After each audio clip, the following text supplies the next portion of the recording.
Hey everybody, today we're taking a look at the Joker by James Tynion, the fourth Compendium.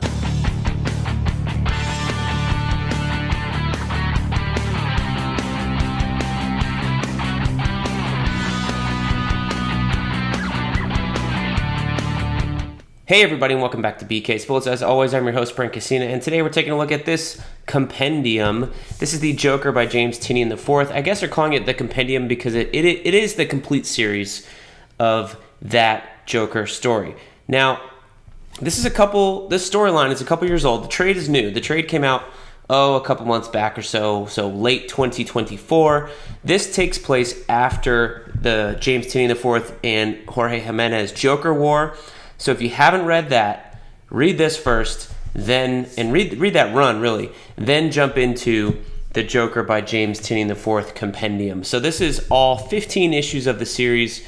It's got art by Guillem March, who does the cover here. Francesco Francavilla does a couple issues. You also have Giuseppe Camicoli, and I believe colors by Arif Prianto.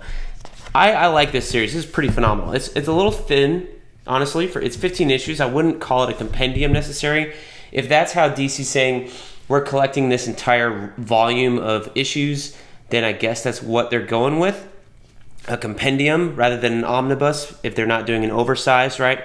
So this is a standard trade paperback format, standard size, but it does have the complete series in here. Now, who is behind Joker here? That is Bane, right? Is Bane in this story? No. But a new character, his daughter, Vengeance, is.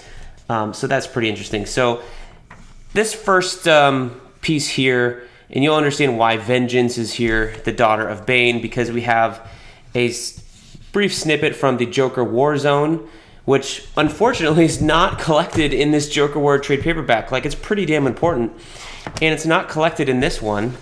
It just kicks off with the Joker War. But like, there's no mention of what happens to Bane, which you have here in this compendium, because of course it's written and drawn by Guillem March, where Joker essentially takes care of Bane. And then you have the Joker War kicking off, and then you have a little snippet from Batman 100. This is basically from the epilogue of that issue, so it's only a couple pages. And we're setting up Joker leaving and going on the run, and then we have Joker number 1 right here. So this is Guillem March. The interesting thing about this story is that it's more about Jim Gordon hunting down the Joker than it is the Joker. Like, this is way more of a Jim Gordon storyline than a Joker storyline.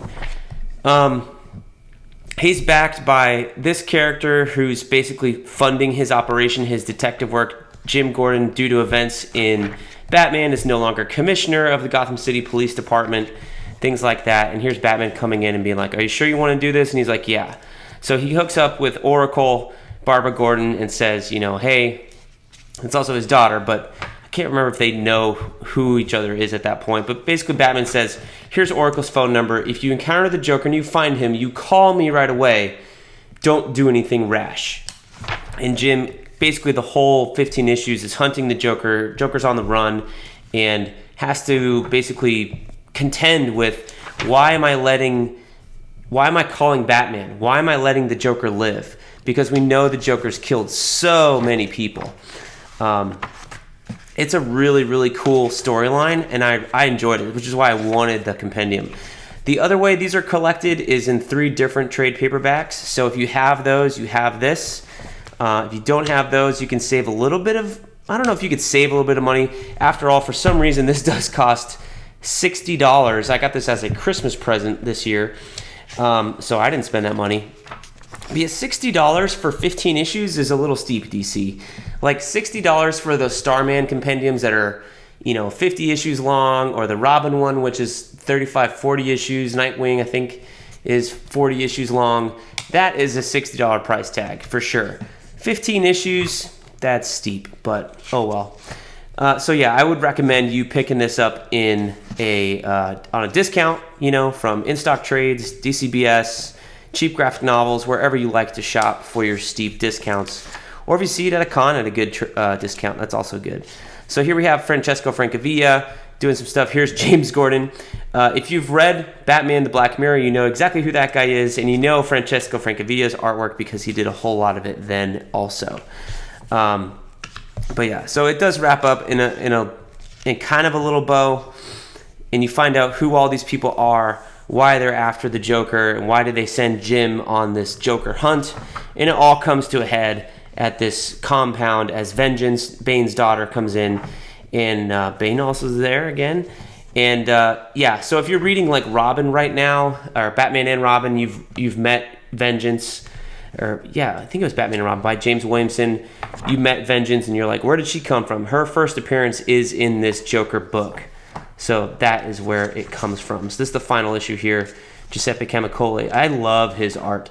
His stuff on Batman the Knight is phenomenal. I've always loved him. I first saw Camicoli's art back in Batman, not War Games. It was the finale of that, War Crimes. Way back in, what was that, 2005, something like that. It was like an interlude to the Hush, or right after Hush or something like that. So the story wraps up. I'm not going to spoil it here for you. We will do a review on it and talk about it in depth then. But there's a variant cover gallery here. This is a famous image. I feel like you've seen this one a lot. And this might be in the image of one of the trades. But Gabriel Delgado. Here is J. Scott Campbell. Two of these. Who is that? John Boy Myers. His style has really evolved. I really like his stuff. Doesn't do any interiors anymore. Rafael Grassetti. If you haven't seen his stuff, he is better known, or almost better known, for his design work on the God of War series, the video game series, working for Sony Santa Monica. Brian Brown. So yeah, a whole bunch of variant covers for all 15 issues here. And that's it. Some biographies in the back, and that is the end of the book. So I think this is the stronger of the two Joker series that were out at the same time. There's another book that looks very similar to this one, same typeface, same colors, and it says something on the different. Joker, A Man Who Stopped Laughing. That's a different book. That's not this one. So you may see them next to each other in a comic book shop. I think this is the better story. That other one is 12 issues, and I think they call it the complete collection as opposed to a compendium. I don't know if that one is also $60. That one deals with two different Jokers, things like that. I didn't read it, but from what I did, I think I read maybe the first 2 issues, and I was like, I don't know what's going on, so I can't speak for the quality, but I can speak for this book.